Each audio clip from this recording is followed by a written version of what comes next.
Welcome back. You're watching our continuing coverage here from the World Economic Forum's annual meeting in Davos. Joining me now is Anand Mahindra. Mr. Mahindra, you're a regular here in Davos, and you've been sort of in this challenge mindset. You've been throwing challenges on Twitter. You've thrown a challenge here to people to do more on climate change. But what about your own team? You know, if I look at the 15-year performance between FY03 and FY18, market capitalization from about 1,200 crores to over 2 lakh crore rupees now. So what's the challenge that you've thrown up to the Mahindra team?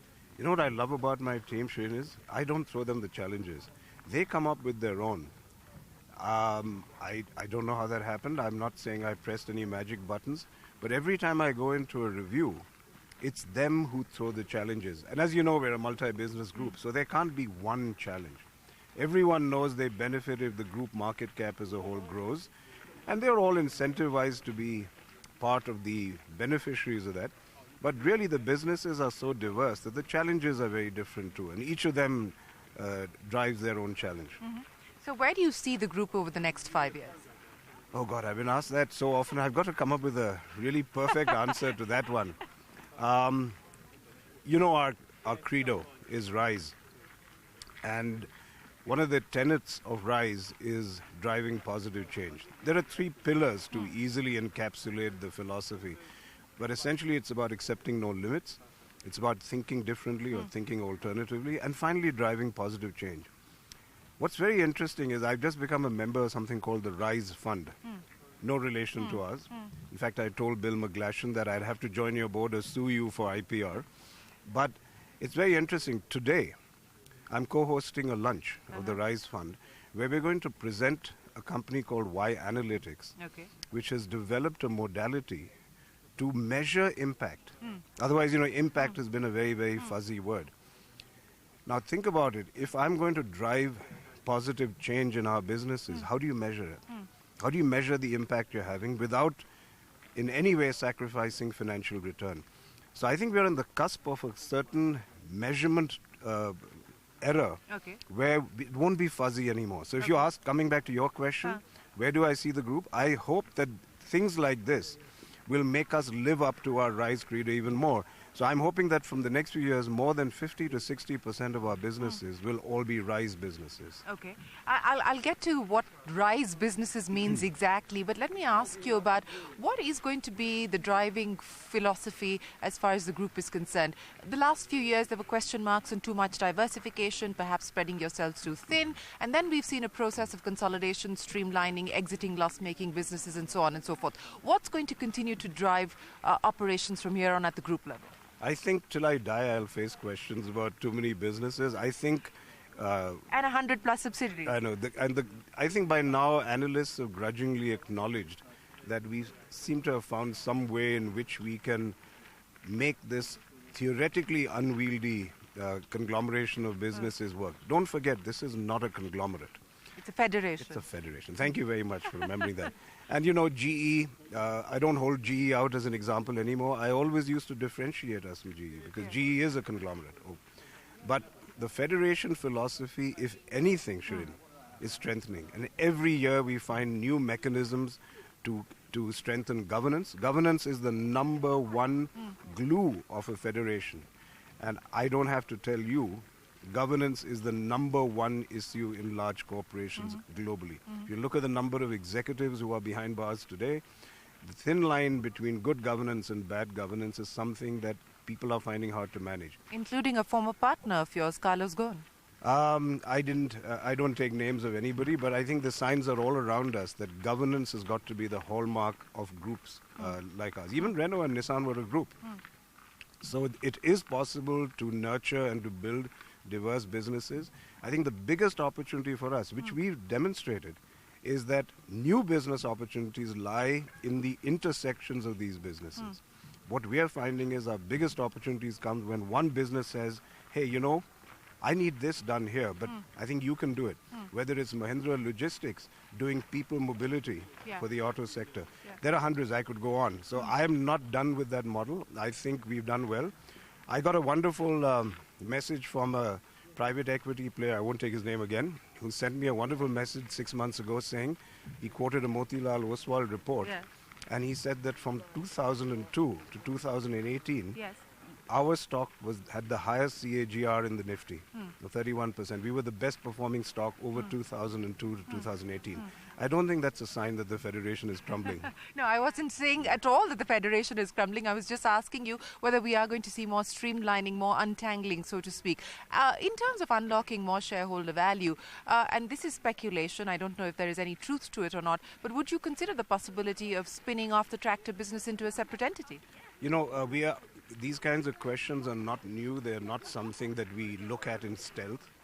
They're questions about value and about business strategy. And is there a value and merit in auto Is and there? farm?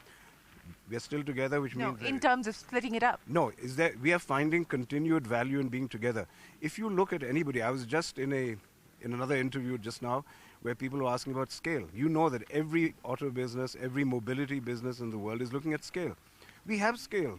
Because if you look at the auto and farm businesses, the things they share at the back end, or the things they share in human resources, in procurement, in R&D, in co-location, those kinds of synergies you don't give up easily. Other people are scrounging to find them. So yes, there could be a bit of a pop if you say, I'm going to separate this in order to get a higher PE. We're players for the long term. We're not here to please the markets for a very short-term pop-up. If we see value in long-term synergy. So it's not something that you're considering. You don't believe it makes sense. We consider everything all the time. We are such a large group. At every point in time, we'll have somebody saying, why don't you do this? But you don't believe it merits discussion or taking forward at this point? Not so far, no. Okay. Let me ask you about the domestic opportunity. The third largest passenger vehicle maker, the second largest CV maker, the largest small commercial vehicle maker. What are the opportunities that you see in the domestic market, and especially also outside of India in the export market, which is an aspiration that you have? For our automotive business. Yeah. I think the automotive business is almost waiting to spring right now.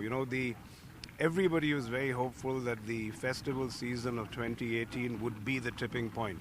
And that It hasn't been. hasn't been, unfortunately, for a variety of reasons we don't have to go into. We all know them now. There's been a sentiment problem. There was a monsoon failure at the end. There were rate issues. There were some GST teething troubles. But the pent-up demand is there. If you look at the consumptive power of India, it's enormous. And as you probably saw, we launched Java. We haven't started selling them yet, but we've shown the Java motorcycles. We had to close the bookings. That's not a sign. What kind of production are you looking at for the Java? I'll let the CEO tell you all that before I shoot my mouth off here. But what I'm trying to tell you is that for the right product, the potential buying power in India is still enormous. We haven't even begun to scratch the surface in terms of what we could buy compared to China. At some point, we are going to begin that hockey stick trajectory that China has. So I'm hoping that in the next 6 months, we are going to see a dramatic reversal of fortune for the auto industry and an upward trajectory. One of the concerns also is that with the emergence of BS6, what is it going to mean in terms of costs for manufacturers, which you will obviously pass on to consumers? So is that going to hurt demand as we get closer to 2020? And are you ready to roll out by 2019, which is what a lot of manufacturers are hoping to do as well to beat the deadline? Pawan and his team have always found ways to meet whatever regulatory constraints they have faced. So I have complete confidence that they are ready to do that. And as you know, we are ready with not just diesel, but with our gasoline engine portfolio as well. We've openly talked about how Ford, in our talks of alliances, is in fact looking at utilizing our gasoline engine. So we're ready. We're ready with electric, we're ready with gasoline, we're ready with diesel, we're ready for the regulations. Will it hurt? Of course, whenever you have a price increase, it puts a temporary damper on what could have been. But I think the markets will adjust. What kind of price increase are we talking about? I wouldn't even hazard a guess at this time. I would leave it to Pawan and his team to decide what they do, how much they pass on. All of that depends on competitive factors. Amitabh Khan speaking with me here said that FAME 2 is finally coming, and he says it's coming soon, perhaps even before the vote on account. That's the indication. Where is Amitabh? I need to find him. Do you know which way he went? I'll just go and follow him. But the subsidies are likely to be only for two-wheelers at this point in time. Is that going to mean that the EV story that you've been betting on for so long is going to continue to remain status quo? As I said, let me go and look for Amitabh, but there have been so many rumors, so much buzz about what's going to stay, what isn't. I'm not even bothering to comment on it. When the policy is announced, that's when I'll look and see what we have to do. But electric is coming. Get ready for it. Speaking of electric, and I asked you this question, has there been disappointment with the fact that we've been talking about it for the last 4 years, but there really hasn't been a significant takeoff or a takeoff of any sort? I think it's going to be happening now, Shereen, because the fleet buying is going to be the key for this. And the government is beginning to finally live up to the EESL, as you know, the tender. And so they are beginning to now roll it out. And I think once state governments start buying in real strength, then you're going to see, when you see wheels on the road and people begin to see them around, there'll be comfort level. But I don't ever think it's going to be passenger usage which will determine the tipping point. It will be fleet usage. 2 quick questions. Strategic alliances like the sort that you have with Ford, is that something that we should expect more of from you? And acquisitions, what will continue to drive the strategy for inorganic growth? You're talking about throughout the group or an automotive? Throughout the group. I've said this very often, Shereen. We don't plan on acquisitions. Acquisitions are opportunistic and they have to be done if they further your strategy. I'm often asked, any acquisitions this year? I don't have a whiteboard in the group that says, okay, tick one, we've done one acquisition. No, but where do you see the gaps that you would like to plug? There are a lot of gaps you can plug organically as well. You can plug them by technology alliances. You can plug them the way we are doing with Ford. They don't have to be acquisitions. Or joint ventures. But as you know, we are no stranger to acquisitions. If it's required, we'll do it. Elections coming up in 2019. What's your own take on what a new government could mean as far as reforms are concerned? If it is a coalition government, is there nervousness in corporate India on that possibility or that likelihood? Not really. Yesterday at dinner, Davos dinner conversations are always interesting. I was pointing out to people that India is beginning to look more and more like such a stable oasis in the world. And that's not because the outcomes of the election are something I bet on. Everybody knows that even if there is a different government, even if a coalition government comes in, been there, done that in India. The process of democracy goes on. In other countries in the world, the process itself is being questioned. The traditions, the conventions are being challenged in countries like America. In India, at least, we know that we're going to see more of the same. We've seen coalition governments, country goes on. And that's my pitch, that India is looking really good right now. So 2019, the single biggest opportunity and the single biggest risk. This sounds like one of your coffee with Karan type interviews. When did you get into that? Coffee with Anand questions. No. So, single biggest? Opportunity and single biggest risk. The single biggest opportunity in India is, in fact, taking advantage of the dramatic growth that India is finally going to see. With all the hiccups behind us, there's going to be exponential growth. How do we leverage that? And the single biggest? Risk. The single biggest risk is global. It's not within India. It's a global risk, and we just have to hope that the virus of all the problems globally doesn't infect us. Well, always a pleasure. Thanks very much for joining us here in Davos, Mr. Mahindra. Thanks for your time. Thank you. Well, with that, I hand it back to you. There's a lot more coming up. Stay right here.